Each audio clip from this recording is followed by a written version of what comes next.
dakwah Quran, dakwah edit, dakwah tematik. Bismillahirrahmanirrahim. Baik, sekarang selanjutnya teman-teman sekalian, tentang masalah setelah kita mati, kita akan di mana? Gitu. Maka ini yang menjadi bahasan kita, ada yang dikenal dengan alam kubur atau alam barzah. Nah, jadi proses kita adalah alam dunia, selama yang kita hidup di sini, kita pindah ke alam kubur atau alam barzah, kemudian kita menuju ke alam akhirat, puncak daripada timbangan amal baik dan amal buruk, lalu surga dan neraka. Jadi alam kubur atau alam barzah ini adalah pintu ya, utama untuk menuju kepada kehidupan abadi di surga atau di neraka. Tapi teman-teman perlu garis bawah ya, kalau di kuburan itu, kehidupan kuburan itu penentu. Kalau Anda selamat di situ, maka Anda akan selamat setelahnya.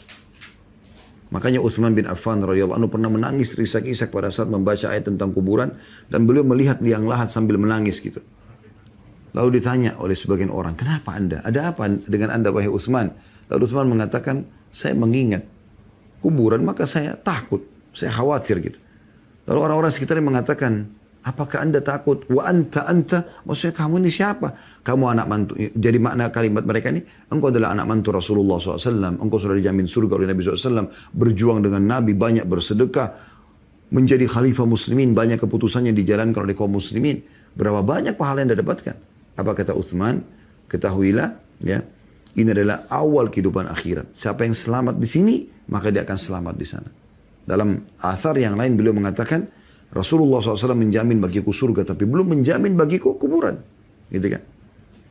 Maka seorang mukmin mengetahui di sana ada kehidupan, dan banyak sekali dalil yang akan menyampaikan masalah atau kita sampaikan berhubungan dengan masalah ini. Ya. Jadi jangan Anda lihat ya, kuburan itu cuma liang lahat, cuman guntukan tanah dan batu nisan, tapi di dalam situ ada alam, ada kehidupan. Ya. Anda kalau pernah sholat jenazah, di 4 kali takbir. Takbir pertama Anda baca Al-Fatihah tanpa iftitah dan tanpa surah.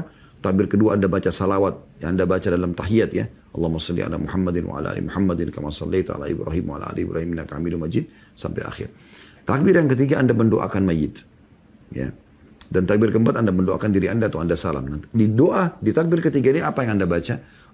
Salah satunya ya, Allahumma rzuqhu daran khairan min darihi. Ya Allah karuniakan dia rumah atau tempat tinggal lebih baik daripada tempat tinggalnya di dunia. Berarti kan ada kehidupan di sana. Wa ahlan khairan min ahlihi.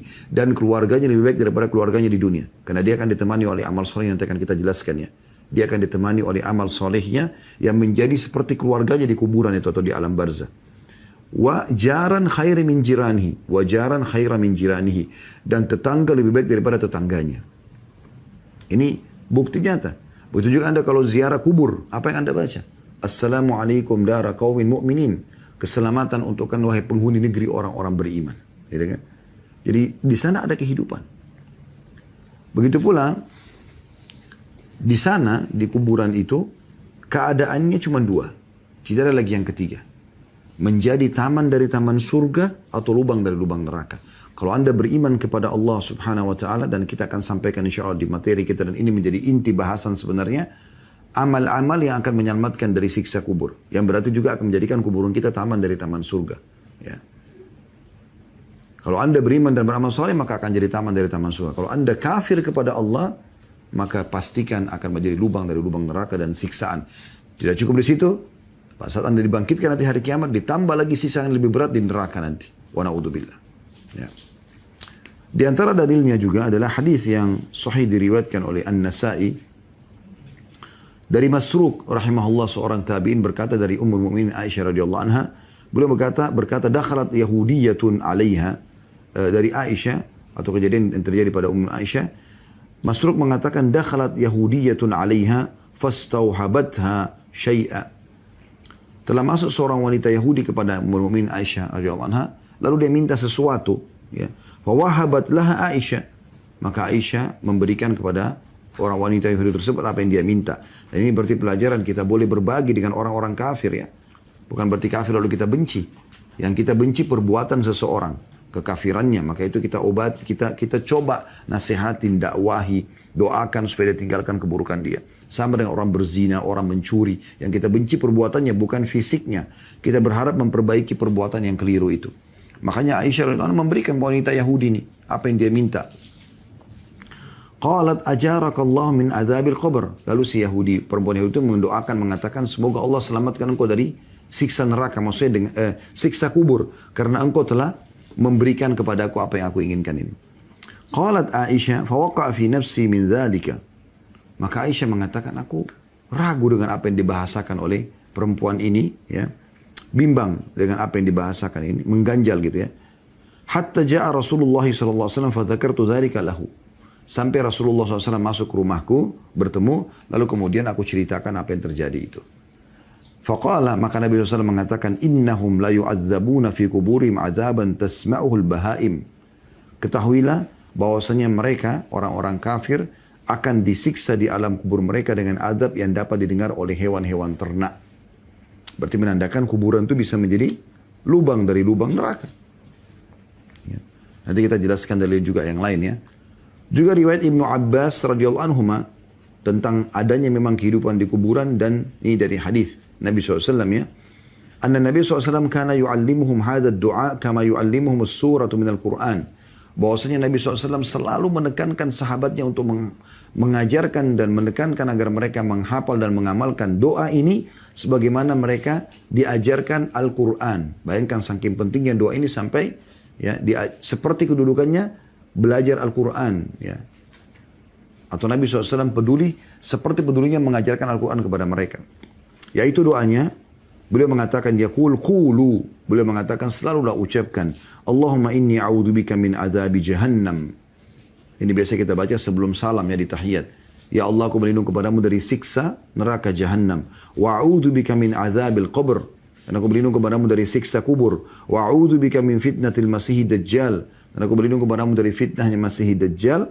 Wa a'udzubika min fitnatil mahya wal mamat. Dan aku berlindung kepadamu dari fitnah kehidupan dan fitnah kematian. Hadis ini hadis sahih diriwayatkan oleh Imam Muslim. Ya. Dan dalil ini menjelaskan kepada kita teman-teman sekalian kalau ada kehidupan di alam barzah, baik ayat Al-Quran ataupun hadis Nabi sallallahu alaihi wasallam. Kita sekarang coba masuk teman-teman sekalian, dan nanti dalil ini menguatkan satu sama yang lain ya. Bagaimana caranya supaya kuburan kita menjadi taman dari taman surga? Dan bagaimana agar selamat bukan menjadi lubang dari lubang neraka? Ya. Karena keadaan kubur itu ada 3 ya. Ada yang siksaan abadi bagi orang-orang kafir, orang munafik, orang musyrik. Ada yang siksaan ya, terjadi pada orang-orang beriman, tapi yang bermaksiat tidak sempat taubat di dosa-dosa tertentu. Dan ada yang memang menjadi taman dari taman surga.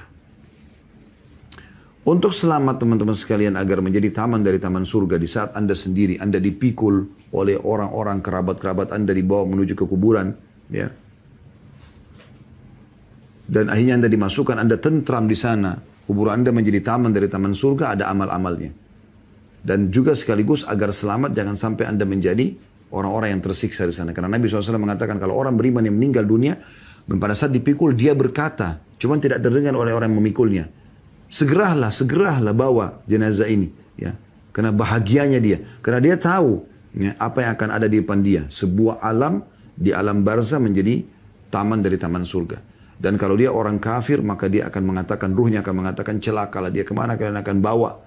Karena dia sudah tahu di depannya akan ada siksaan. Yang pertama teman-teman sekalian, agar Anda bisa selamat dari siksa kubur, beriman kepada Allah Subhanahu wa taala. Beriman kepada Rasulullah sallallahu alaihi wasallam. Ya. Dan menjadi seorang muslim, 3 hal ini menjadi satu ya. Beranjak daripada hadis Al-Bara' ibn Azib radhiyallahu anhu, dalam sebuah hadis yang cukup panjang tapi saya langsung bacakan saja, bahwasanya Rasulullah SAW bersabda, wa ya'tihi malakani fayujlisanihi fayaqulani lahu. Kalau orang beriman meninggal dunia, maka akan ya datang 2 malaikat mendudukkan dia di kuburannya setelah yang mengantarnya pulang tentunya. Dalam riwayat lain, 3 langkah-langkah kakinya ya meninggalkan, atau 3 langkah para pengantar meninggalkan ya kuburan tersebut. Maka ada 2 malaikat yang mendudukkan orang beriman ini, lalu keduanya berkata, Mar Rabbuk, siapa Tuhanmu? Fayaqulu Rabbi Allah. Maka dikatakan kepadanya Tuhanku. Maka orang ini mengatakan Tuhanku Allah. Berkata para malaikat. Fayakulani lahu ma dinuk. Lalu kemudian keduanya bertanya lagi, apa agamamu? Fayaqulu diniyal Islam. Dia mengatakan agamaku adalah Islam. Fayaqulani lahu ma hadzal rajul alladhi bu'itsa fikum. Lalu keduanya berkata, apa pendapatmu tentang orang yang diutus kepada kalian ini? Maksudnya Nabi Muhammad sallallahu alaihi wasallam. Qala fayaqulu huwa Rasulullah sallallahu alaihi wasallam. Maka si mayit akan mengatakan dia adalah utusan Allah sallallahu alaihi wasallam. Fayaqulani wa ma yudrik. Kemudian berkatalah kedua malaikat tersebut, dari mana engkau mengetahui itu? Ya, bahwasanya Tuhanku Allah, agamaku Islam, Muhammad SAW adalah nabi dan utusan Allah. Fayaqul, si mayit mengatakan, qara'tu kitab Allahi fa'amantu bihi wa saddaqtu. Ya, aku telah membaca Al-Quran, kitab Allah, mendapatkan di sana informasinya, dan aku beriman padanya dan membenarkan semua isinya. Ya.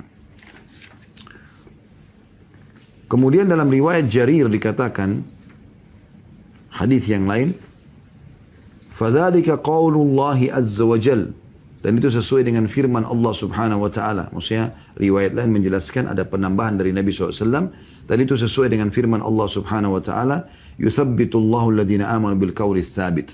Allah akan memudahkan ya, di lisan orang-orang beriman untuk menjawab ya, pertanyaan para malaikat tersebut. Atau meneguhkan orang beriman dengan perkataan yang teguh. Ya.